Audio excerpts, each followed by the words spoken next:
He was diagnosed with infantile autism.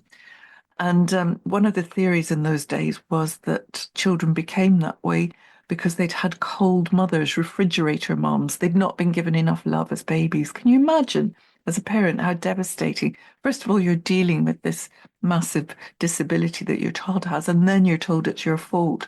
Just must have been awful. I mean, I know Irving Mansfield, Jacqueline's husband, he wrote a biography of Jacqueline, and he writes about their son in the book.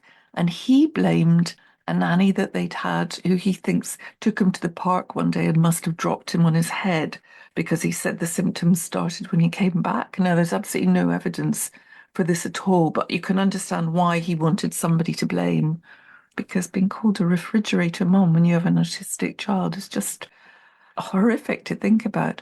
She tried to look after him at home, but it just became impossible. He needed specialist care, so he had to go into an institution. So then we come to her relationship with God, and it's quite peculiar because she was brought up Jewish. A friend in her 20s converted her to Catholicism, and so she kind of mixed up her religions a bit. But after the breast cancer diagnosis, she went out to what she called the Wishing Hill in Central Park, just outside their apartment window, and she asked God to give her another 10 years so that she could become a best-selling novelist and make enough money to pay for the care of her son for life.